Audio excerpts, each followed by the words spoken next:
Hello বন্ধুরা, আমার চ্যানেলের নতুন ভিডিওতে স্বাগত। আজ থেকে শুরু করছি নতুনদের জন্য ফটোশপের ভিডিওটা শুধুমাত্র নতুনদের জন্য। এই ভিডিওটা শুধুমাত্র তাদের জন্য যারা ভাবছো ফটোশপ শিখবে বা সবে শুরু করেছো ফটোশপ শিখতে। ভিডিওটা তাদের জন্যই বানানো। তাহলে চলো দেরি না করে ভিডিওটা শুরু করা যাক। ফটোশপ ওপেন করার পর আমাদের সামনে এইভাবে প্রথমে ওপেন হবে, যেখানে দেখতে পাচ্ছ উপরের দিকে ফাইল, এডিট, ইমেজ, এটাকে সবাই জানো মেনু বার বলে।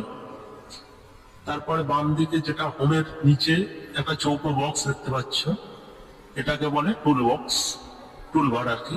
এর মধ্যে সব এক একটা টুল আছে, এক একটা টুলের এক একটা কাজ। আজকের ভিডিওতে আমরা এই টুলবারের কিছু টুল নিয়ে আলোচনা করব। ফটোশপ যেহেতু ছবি এডিটের ক্ষেত্রেই কাজে ব্যবহৃত হয়, তাই এখানে পেজের সাইজটা খুবই গুরুত্বপূর্ণ। আমরা কোনো কিছু কাজ করার আগে কোন পেজে কত সাইজ সেটা আগে থাকতে আমাদের ঠিক করে নিতে হবে। আমি এখন দেখানোর জন্য একটা নর্মাল যে কোনো সাইজের পেজ ওপেন করছি। ফাইল থেকে নিউয়ে ক্লিক করে যে কোনো সাইজের আমি এখন একটা পেজ নিয়ে নিচ্ছি। কিন্তু যখন আমরা কোনো সাইজের কোনো ডকুমেন্ট প্রিন্ট বা কোনো ছবির কাজ করতে চাইবো, তখন কিন্তু আমাদের সাইজ আগে থাকতে সিলেক্ট করে নিতে হবে। এখান থেকে কত হাইট, কত চওড়া, কত রেগুলেশনের, সেটা আগে থাকতে ঠিক করে নিতে হবে। যেহেতু আমরা এখন টুলের কাজ শিখবো, তাই আমাদের যে কোনো এখন সাইজের পেজ নিলেই চলে যাবে। তাই আমরা এখন যে কোনো একটা পেজ নিয়ে নিচ্ছি। যে কোনো সাইজের পেজ নিয়ে আমরা ক্রিয়েটে ক্লিক করব। এখন আমাদের সামনে একটা নতুন পেজ ওপেন হয়েছে। এখন আমি মাউস পয়েন্টটাকে চেপে ধরে পেজটাকে একটু নিচে নামিয়ে আনছি। আগেই বলেছি বাঁদিকে যে বক্সটা রয়েছে এটা টুল বক্স, টুলবারের এক একটা টুল রয়েছে। এখন বলে রাখি, বাঁদিকে টুল বক্স, ডান দিকে রয়েছে এইখানটা, এটা হচ্ছে লেয়ার প্যানেল। ফটোশপের কাজ করতে গেলে লেয়ারটা খুবই গুরুত্বপূর্ণ। এই লেয়ার যদি এখানে শো না করে, তাহলে আমরা লেয়ারটাকে এই উইন্ডো থেকে, মেনু বারের উইন্ডো থেকে লেয়ারে ক্লিক করলে বা কিবোর্ড থেকে F7 প্রেস করলে লেয়ারটা আমাদের চলে আসবে। এখন লেয়ারটা হাইড হয়ে গেছে। আমি উইন্ডো থেকে লেয়ারে ক্লিক করলাম, লেয়ারটা চলে এলো। ফটোশপের লেয়ার প্যানেলটা খুবই গুরুত্বপূর্ণ, সেটা আমরা পরে জানবো। এখন আমরা টুল বক্সের যে টুলবারের টুলগুলোর মধ্যে আমরা কয়েকটা টুলের কাজ এখন শিখব। প্রথমে যে টুলটা রয়েছে এখন সিলেক্ট অবস্থায় আছে, এটাকে আমরা বলবো মুভ টুল। মুভ টুলের যে আমরা যখন যে পেজের মধ্যে যখন মাউস পয়েন্টারটা নিয়ে আসছি, যে আইকনটা দেখাচ্ছে পয়েন্টারের, এটা হচ্ছে যখন হয়ে এই ভাবে যখন দেখাবে সেটা হয়ে যাবে মুভ টুল। এখন আমরা দেখব এই মার্কি টুলের কাজ। এখানে দুটো টুল আছে, এর মধ্যে যে ছোট্ট একটা নিচের দিকে কোনায় এই চৌকো সিলেক্ট টুলের নিচের কোনায় রাইট মাউস ক্লিক করলে আরো একটা টুল পাওয়া যাবে, যেটা বৃত্তাকারে। এখানে আমরা প্রথম টুলটার কাজটা দেখি। এখন এই টুলটা আমরা যে কোনো সিলেক্ট করতে পারি চৌকো আকারে, যে এইভাবে যদি উপর থেকে নিচে টানি তো এইভাবে আসবে। এখন কিন্তু আমাদের কত সাইজ আমাদের দেখিয়ে দিচ্ছে, হাইট, উইথ, কতটা চওড়া হবে, কতটা লম্বায় হবে, আমাদের সিলেকশনটা সেটা দেখিয়ে দিচ্ছে। আমরা যদি মাউসটাকে চেপে ধরে ডান দিকে টেনে নিয়ে যাই, তাহলে যে মাপটা দেখাচ্ছে এইভাবে সিলেকশন হবে।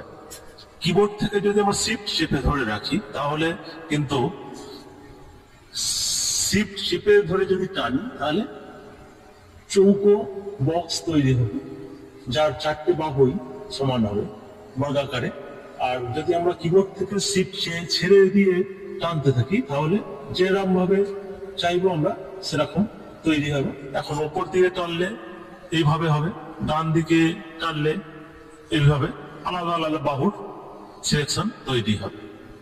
এখন আমি দেখানোর জন্য একটা সিলেকশন টেনে নিচ্ছি। আমাদের একটা সিলেকশন তৈরি হয়ে গেল।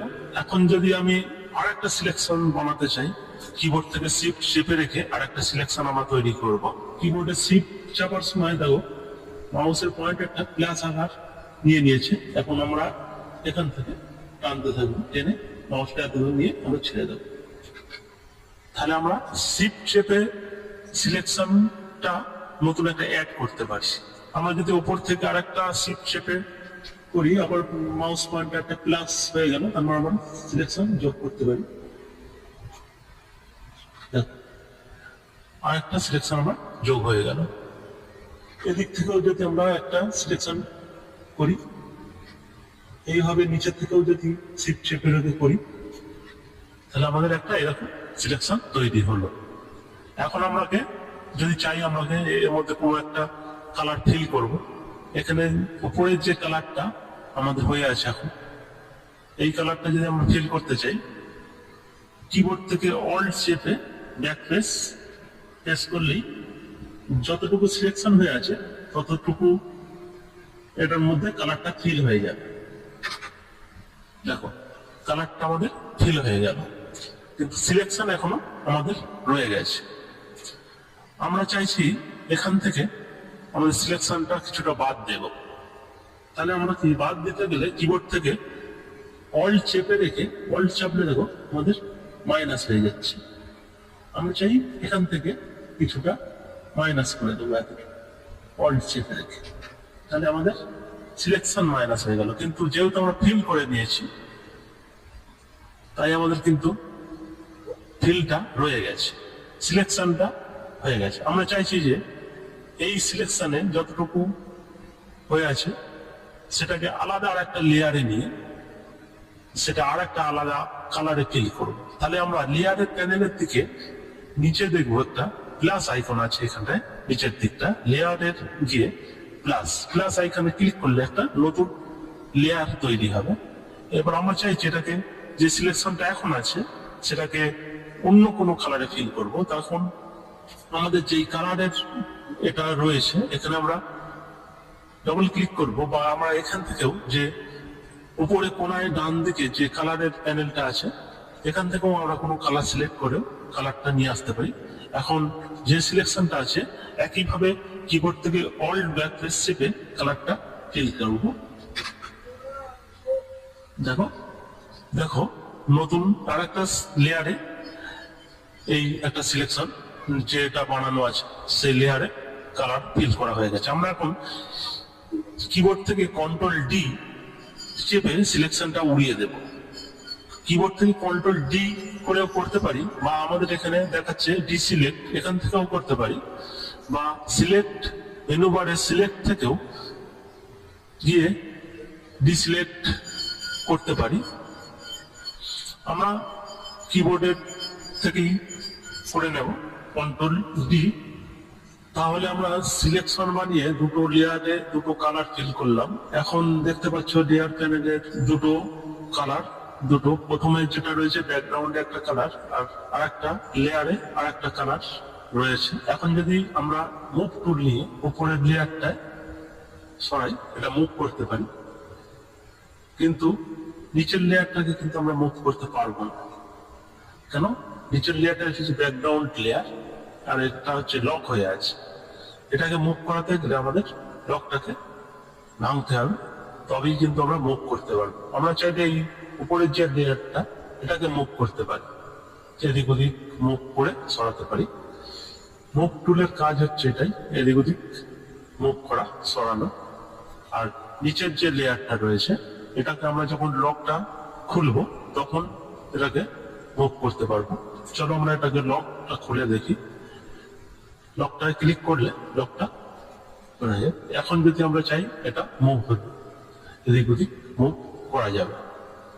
সাধারণত আমরা ব্যাকগ্রাউন্ডটা মুভ করি না, আর আমরা ব্যাকগ্রাউন্ডের ওপরে কোনো কাজও করি না।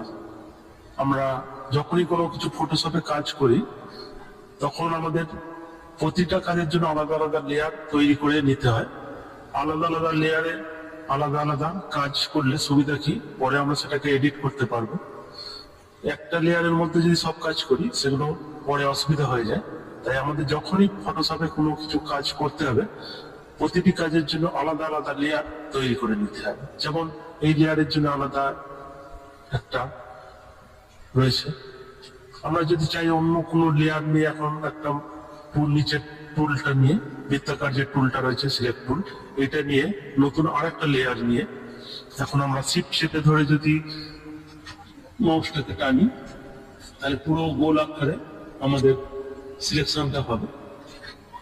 এখন আমরা কালার প্যানেল থেকে যে কোনো একটা কালার সিলেক্ট করে নিয়ে অল্ট ব্যাক প্রেসে একটা কালার ফিল করে দেবো। দেখো আলাদা একটা কালার আলাদা একটা লেয়ারে মধ্যে তৈরি হয়ে গেছে। এখন আমরা এটা ডিসিলেক্ট করে দেব। এখন মুভ টুল নিয়ে আমরা এটা এদিক ওদিক মুভ করতে পারি, আমরা এটা মুভ করতে পারি। তাই যখনই আমরা কোনো কিছু কাজ করব তখনই কিন্তু আমাদের মনে রাখতে হবে আলাদা আলাদা লেয়ারে আলাদা আলাদা কাজ করতে হবে। আমরা ধরো এই যদি লেয়ারে এখন নিয়ে রেখেছি, আমরা যদি এই লেয়ারের মধ্যে যদি অন্য কোনো টুল নিয়ে কাজ করতাম, সিলেকশন টুল বা ওই বৃত্তকের আলাদা কোনো টুল নিয়ে আর একটা যদি আমরা সেট তৈরি করে নিতাম সিলেকশন, বা অন্য কোনো কালার একটা ফিল করে দিতাম, তাহলে দেখো এখন যদি আমরা মুভ করি দুটো একসঙ্গেই মুভ হচ্ছে। তাই আমরা চাই যখনই কোনো কিছু কাজ করব আলাদা আলাদা লেয়ারে আলাদা আলাদা কাজ করব, যাতে পরবর্তীকালে সেটাকে এডিট করতে সুবিধা হয়। ভিডিওটা বেশি বড় করব না, আজকের এতটুকুই থাক। এরপরে আবার নতুন কোনো ভিডিওতে এরপর থেকে আবার শুরু করব অন্যান্য টুলগুলোর কাজ। তাহলে আজকের পর্যন্ত এতটুকুই, আবার দেখা হচ্ছে পরের কোনো ভিডিওতে খুব শিগগিরই।